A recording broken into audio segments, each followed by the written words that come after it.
Sean Terry here, flip2freedom.com. We are live in the Dominican Republic, and I'm burnt to a crisp, as you can see. That's called no sunscreen. What say you, Hunter Hayden? Yep, no sunscreen. So we're on a bus right here. Ooh. I got JC and what up? KC and the whole crew. Mr. Scott Bauer, Hunter Hayden, and I've got Mr. Jonathan Rankin. What up, Facebook? What's your drinking How you cup? doing, world? Hello, Presidente. Hello, Presidente.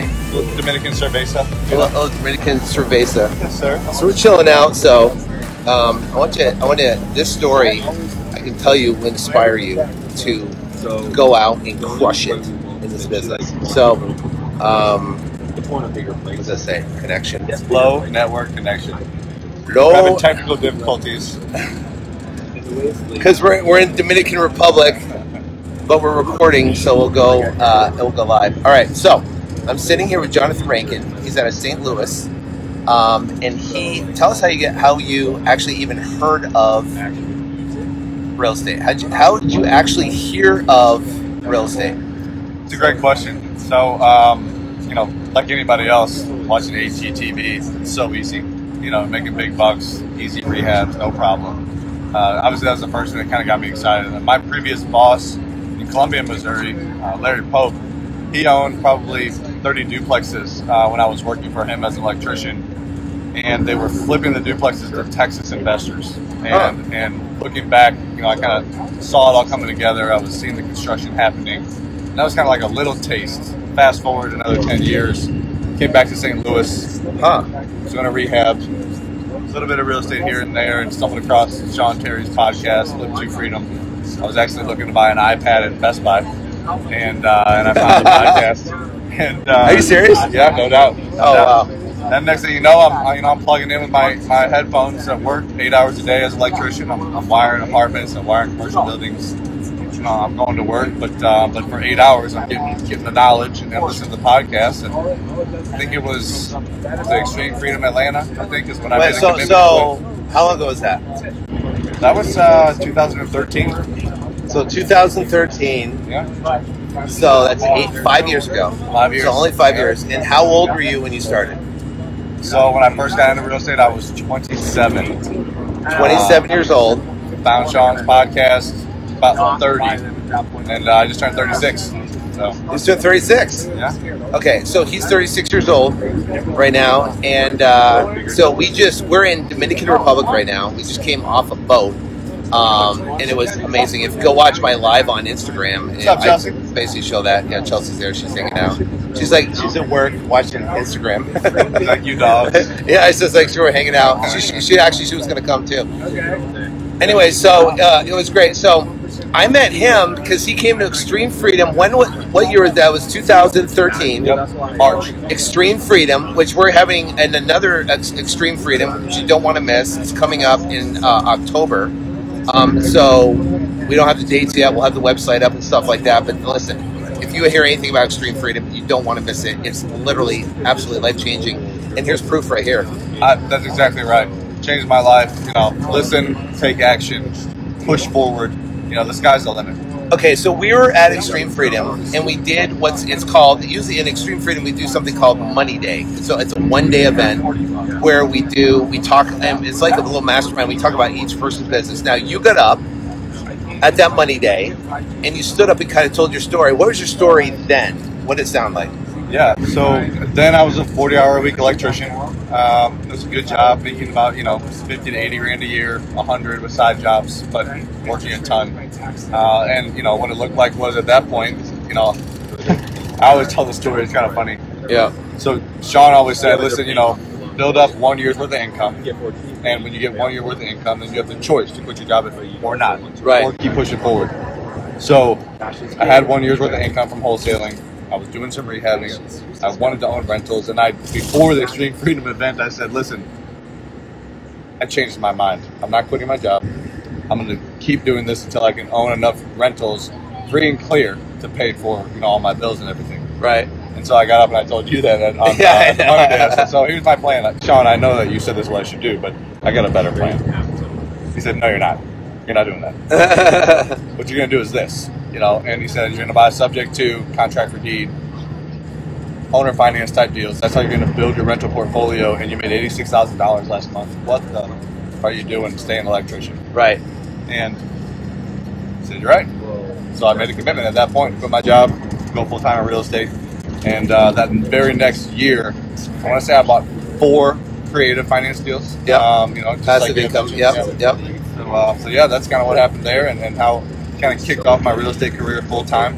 And fast forward, you know, we're in Dominican hanging out with some of the best investors in the world.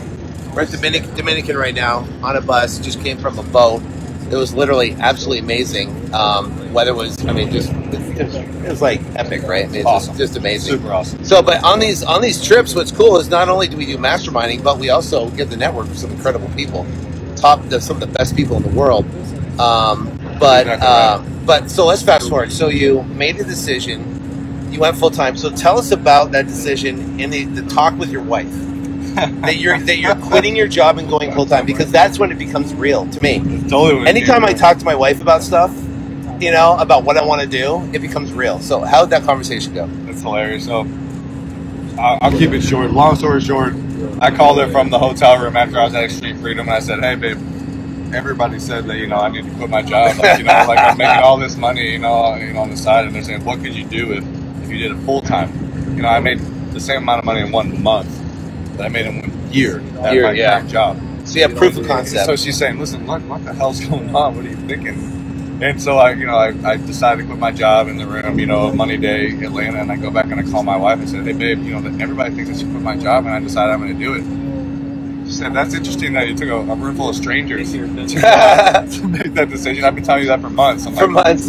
So, hey, she supported you. She's all in. Supported me all in. I mean, I actually was just telling her that the other night. Like, you know, so good to have. If you have a good woman on your side, man, it just makes it so much better. I mean, even in that day, I remember people saying, if your wife's on board, that's amazing. That's right? amazing. And yeah. so, like, and I didn't sometimes it's not. Yeah, that's exactly right. And honestly, being here, you know, all I do is I send messages back to my wife and say, hey, listen, this wouldn't happen without you.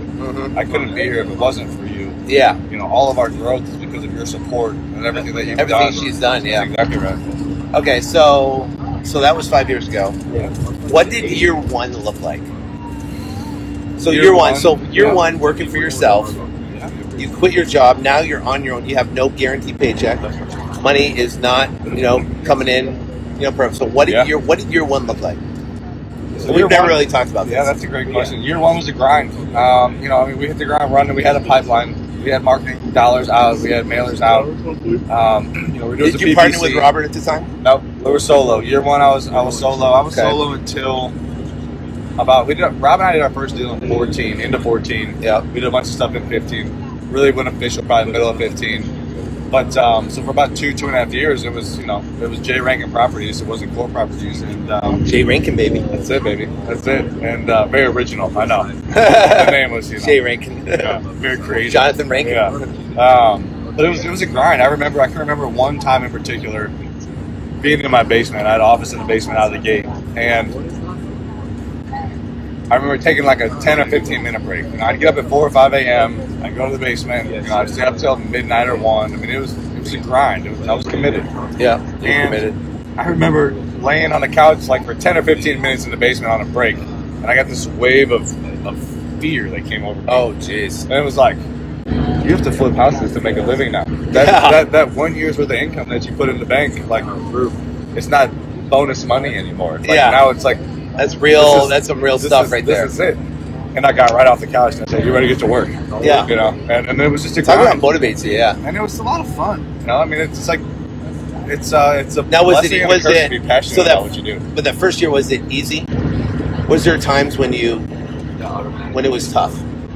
There's always been times that were tough. Yeah. So in that first year, what was the toughest time that happened in that first year? That is a really good question.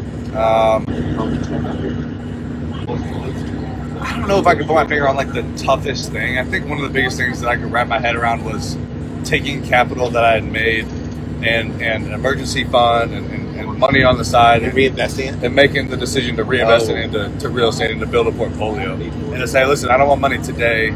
I want to be, you know, super rich in 10 years. Right. So for that to happen, I need to reinvest and buy real estate, and so the money's coming in, and a lot of people around me are wholesaling, doing stuff, and it's money today, and making the decision to say, listen, we want large net worth growth in 10 years, and that's the real goal. Right. And Rob and I are net worth guys. We've always been net worth guys. Right. So it's all about building the net worth, growing the portfolio, and reinvesting that capital. So I think that was the biggest, probably mindset shift.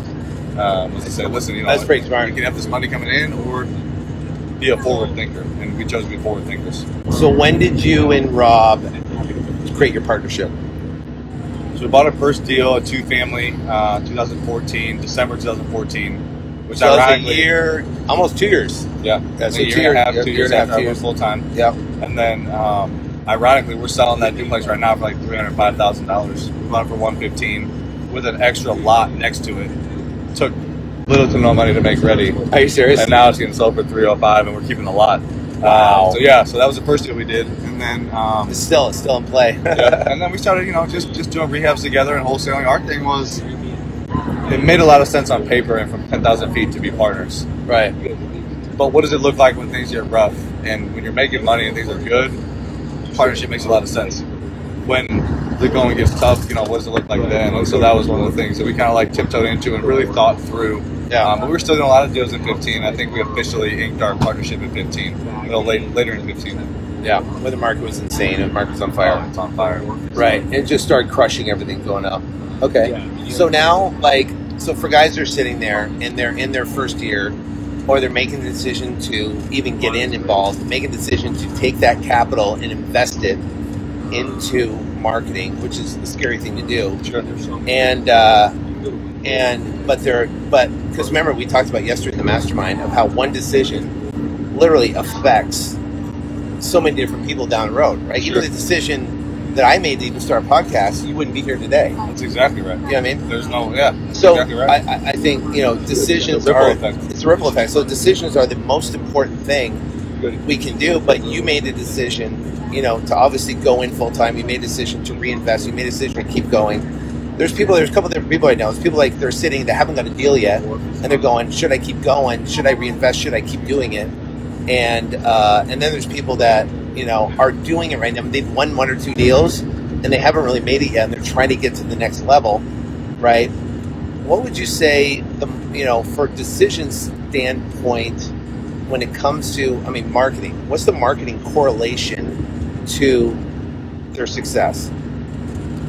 The marketing correlation to success. We've talked about this in the past. Pick a channel.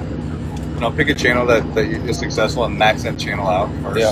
Yeah. And then max the next channel out, and then max the next channel out. And fast forward 5 years later, we've got 30 channels that are maxed out, but it takes time. And I would say don't pull the squirrel move, and follow all the shiny objects and the new, sexy things. The business is simple. It's not easy, but it's a very simple business, and it's consistency. It's sticking with it. It's follow up, knowing that your best list is your follow up list. Mm-hmm. If you sent 10,000 mailers, 2,000 mailers, 3,000 mailers, it doesn't matter. Your best list is your follow up list. And I would say just pick a channel, stick with it, max it out, and then go from there.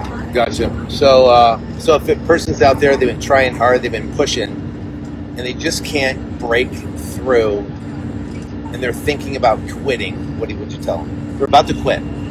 The guy is about to quit. Don't do it. So imagine if you did quit. Don't do it. All right. So if you would have quit, what would you do? So let me back up. So 2011 is when I started marketing. That's when I found the podcast. Right. And I want to say my first marketing campaign was, I think it was $700 or something very minimal. That was my first credit card that I maxed out. Then, that's what he's talking about, maxing out, yeah, right? then the second marketing campaign was just a couple months later. It was Christmas of 2011, right around there. I maxed my second credit card out. Right. $2,200. Oh, jeez. And so, I'm $3,000 into it, just pushing, knowing that it's possible, knowing that it's going to work, knowing that I need to just stick with it. So if there's any advice I can give, is just stick with it. It works. Be consistent.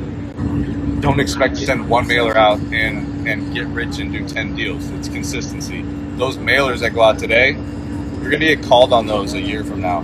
People are going to take that postcard and put it in their drawer and say, I'm going to call them when I'm ready. I'm not ready now. Right. And even after Rob and I partnered and I stopped mailing for J. Rankin Properties, and it was core properties, we were getting residual leads for years after we had partnered just because of the mail that we put out. So I would say just be relentless. Read the book Relentless. It's a fantastic book. Good book. And just don't quit. You can't quit. You know, I mean, you never fail if you don't quit. And it's pretty much in your mind, right? Because you're inside your head, you're talking yourself out of it. Did you seek advice from people, like when you're at your low point? Did you seek advice, asking your wife or talking and say, what should I do? Should I quit? You know, and it's all this negative stuff's going through your head. What drove you to keep going through that point of no results?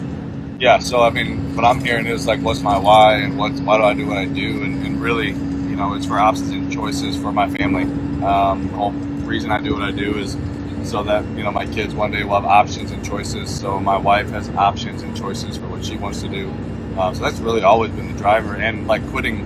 So is that's what you think about? Absolutely. Okay, so when you're going through this doubt, and I don't know if it's going to work, maybe I should just quit. You go, bam! I got to make a difference for my family. What actually goes through your head? I want them to have, you know, everything that I didn't when I was younger. I want them to have the opportunity to create a life of their dreams, you know, with a head start. I want them to have options and choices when they grow up. Like, they're going to need to. So what's that conversation look like in your head? Because everybody has conversations in their head, right? We all have conversations, right? And those conversations are what determine whether we continue or we don't. So what's the conversation? The conversation is quitting's not an option. There it is. It's quitting's not. That's it right there.